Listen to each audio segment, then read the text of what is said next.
भारत का पाकिस्तानी दरियाओं का पानी रोकने का एग्जैक्ट मंसूबा है क्या?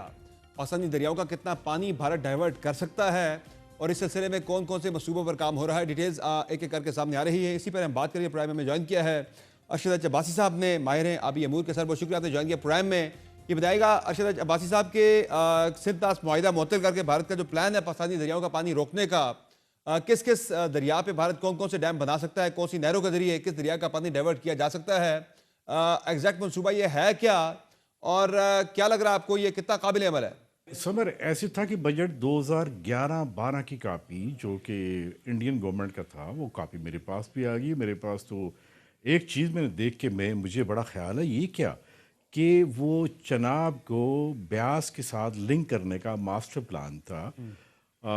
जसपा एक जगह है हिमाचल प्रदेश में।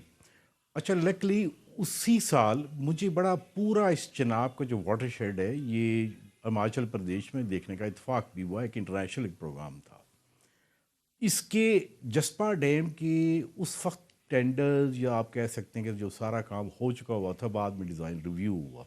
तो एक पॉइंट तो ये है जो मोस्ट वनरेबल है, वो ये है कि चनाब को ब्यास के साथ वो लिंक करेंगे। और ये उनका एक बहुत बड़ा प्रोजेक्ट है, उसे कहते हैं रिवर लिंकिंग प्रोजेक्ट, जो तकरीबन $180 बिलियन का है, जिसमें यमुना को वो लिंक कर रहे हैं गंजेस के साथ, ब्रह्मपुत्रा इसके साथ, नीचे साउथ में नर्मदा रिवर कृष्णा के साथ, यानी साउथ नॉर्थ के सारे रिवर्स का एक नेटवर्क बन रहा है, जिस तरह हमारे रिवर किसी ज़माने में लिंक्ड हुए थे।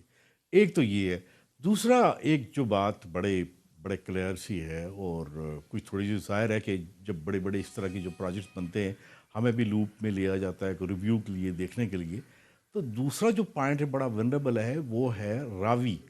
यानी चनाब को जम्मू एंड कश्मीर में स्पेशली जो इसकी जो ब्रांच है, एक ब्रांच है तवी जिसे रिवर कहते हैं, ये इसकी ट्रिब्यूटरी है, बिल्कुल शॉर्ट ऑफ जम्मू जाके वो चनाब के साथ जाके उसका मर्ज होता है यहाँ से तवी के साथ।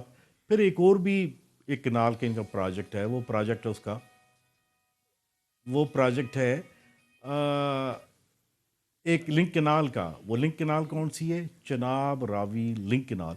ये उनके जो प्रोजेक्ट्स हैं, इसकी प्रोजेक्ट डॉक्यूमेंट्स हैं, इसकी बैक एंड पे पूरी कैलकुलेशंस है।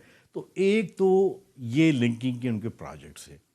दूसरा, मैंने शायद आज से कोई एक हफ्ता पहले आर्टिकल लिखा था, और आर्टिकल ये था कि चनाब रिवर, ये चंद्र और बागा इसकी दो ट्रिब्यूटरीज हैं इसमें हिमाचल प्रदेश में।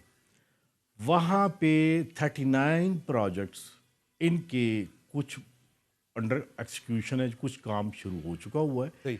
जब वो काम शुरू हुआ तो जब उसको आप देखते हैं तो ये देखते हैं कि ये पानी नीचे जम्मू एंड कश्मीर में आ पाएगा या नहीं।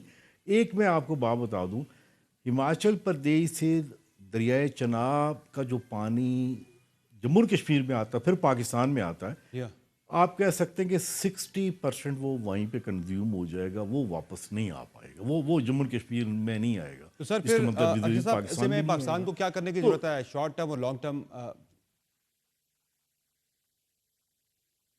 देखिए, शॉर्ट टर्म तो ये है कि ट्रीटी जो है ये सस्पेंड है। सबसे पहली बात है कि इसको रीइंस्टेट करने की ज़रूरत है, और इस रीइंस्टेट करने का अगेन ये ट्रीटी रजिस्टर्ड है यूनाइटेड नेशन में। ये किसने कराई? ये एक्चुअली कराई है इंडिया ने, यानी ट्रीटी हुई 1960 में हुई।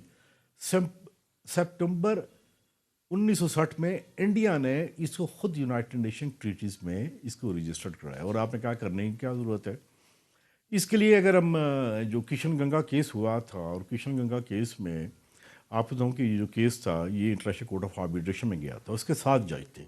7 जजों में जो 4 जज थे ये इंटरनेशनल कोर्ट ऑफ जस्टिस के रिटायर्ड जजेस थे, जिसमें जस्टिस वेम्बले भी था, जो कि लॉन्गेस्ट सर्विंग चीफ जस्टिस रहे इंटरनेशनल कोर्ट ऑफ जस्टिस में।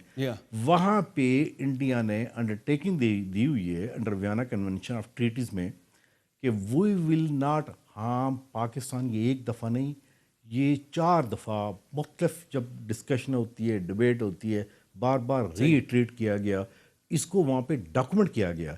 अगर मुझसे कोई पूछता है तो ये जो 2 चीज़ें हैं, ये दोनों चीज़ों को उन्हीं को लेके आप इंटरनेशनल कोर्ट ऑफ जस्टिस में नहीं, बल्कि आप जा सकते हैं यूनाइटेड नेशन। ये एक फोरम तो ये है इंटरनेशनल कोर्ट